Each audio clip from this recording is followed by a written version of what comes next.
Okay, so let's talk about Aaron Judge's twin tower brother, GIANCARLO Stanton, and ask the same question. Is he overrated? Is he overhyped? Or is he a superstar?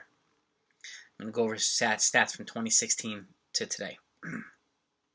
2016, 240 average, 27 home runs, 74 RBIs, 140 strikeouts, and he played 119 games. No postseason. 2017, also no postseason.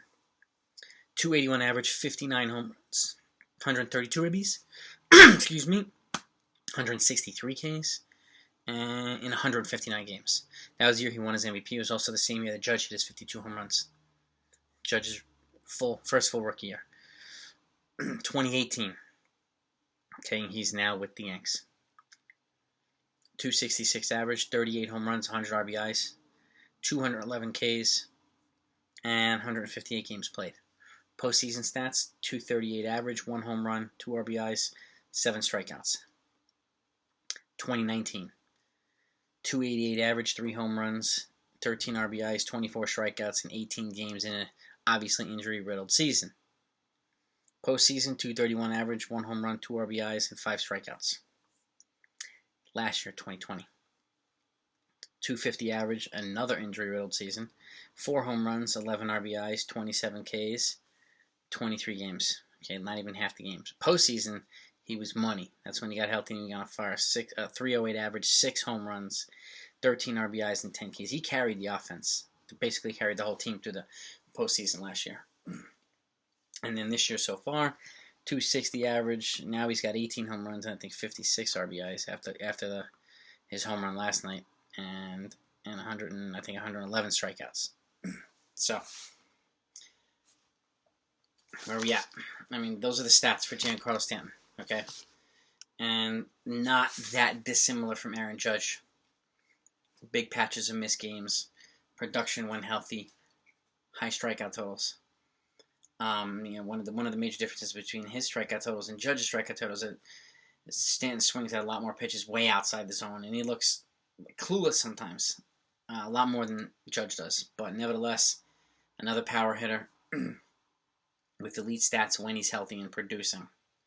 And I think his hot and cold patches are a little bit more frequently than, a little longer, I should say, than Judge's, but he still puts up numbers when he's healthy. And he's another person indicative of the offense. I mean, we need him to be more consistent with his production. We need him to be strike out less, draw more walks, hit more base hits. And there's kind of a trend with Judge. I mean, with Stanton, like he'll strike out and he'll just be a nightmare for a while, and then he'll start hitting singles and base hits and doubles and whatnot, a whole bunch of them, and then it transitions to this home run barrage. And then he'll get hurt, some kind of injury, and then it's kind of like a rinse and repeat cycle, almost every time. It's almost like clockwork. It's crazy. And again, he's another hulking figure, an imposing figure. He's not as he was a pretty good outfielder, but that's when he started to have leg injury. So obviously he's been the full-time DH. He's had a little bit of time in the outfield this year, but not much. But he's had a lot of trouble staying healthy, unfortunately. And I know he's leaned out a little bit this offseason and done some yoga and some other things. And, it's been keeping him mostly healthy. But he's still having trouble, being consistent. He's having trouble hitting in the clutch. And, again, with the exception of what they did last night, him and Judge have had trouble hitting in the clutch for the last couple of years, unfortunately. But there are patches when he's brilliant and there are patches when he's not. But the question is, to me, did that 2017 home run season where he hit 59 home runs, make him overhyped?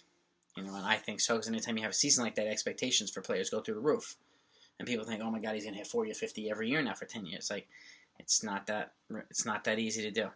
Even though he went 38 and 100 the following year, which was a good first year with the Yankees, I think the expectations still were sky high. And then once he started having injuries, people started saying they wanted him. He was washed up. They wanted him gone, and so on. But again, he carried the team in the postseason last year. When he's healthy, he's a force to be reckoned with. But that said, again, going back to his thing is having the same, the same issues with health and being consistent. A little bit more than Judge. Now, to me, he's got superstar potential. He's a good player, very good player, but I think he's more overhyped than he is overrated. And because he does have these spurts where he's just on fire. But again, we need more consistency from him. We need him to stop looking so clueless at the plate when he swings at these terrible off-speed pitches. And he has to stop doing it so often. So, I know a lot of people want him gone, but where is he going to go? Who's going to take him? How much are they going to pay? My guess is going to be with the Yankees for the rest of his contract, which I think has 5 more years, if I'm not mistaken. Which, again, creates a roadblock potentially for Aaron Judge. If the Yankees lock up Judge long-term, and he's no longer a viable option in the outfield as he gets older, because he's going to be 31 when he signs his new deal, where's he going to go? There's no 2 DH spots. He's going to be blocked at DH by Stan. So where are they going to move Judge? See, the contract that the Yankees picked up here with Stan. And I guess at the time it was kind of a steal because of his production and whatnot, and but it's hamstringing their ability to do other things right now. So, and that's where I think the other part of it comes in. It's the onerous contract, because the Yankees have had a lot of them. Jacoby Ellsbury and some of these other players just had really ridiculous contracts with not the production to back it up. Ellsbury, he's a great example because he was hurt like 80% of his contract was absolutely ridiculous.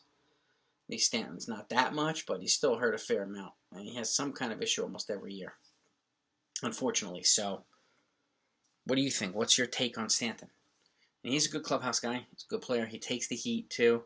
He takes the hard questions. He answers them. He sits there and takes the fire, takes the boos, and he still comes out and plays. So I give him credit for that. And he doesn't get in trouble. He's not a big drama guy. So I like those things about him. And, I've always liked him. So, but what's your impression of GIANCARLO Stanton, and how does it compare to Judge? Because they both have similar skill sets, similar stats, similar consistencies, similar issues, and a lot of it revolves around because both of them are gigantic. So it's not easy to be 6'7", 260 pounds of muscle and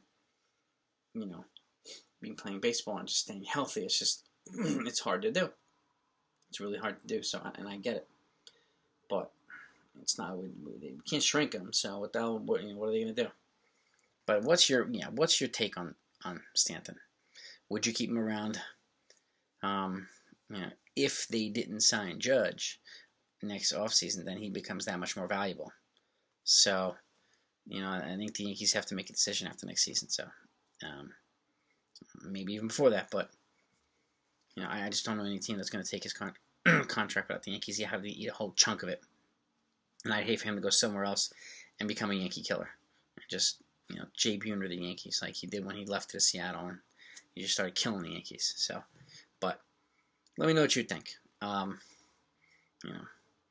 Let's talk about it. And again, I think I might profile a couple more players after this too, just to see what you guys think. So, anyway, talk to you next time.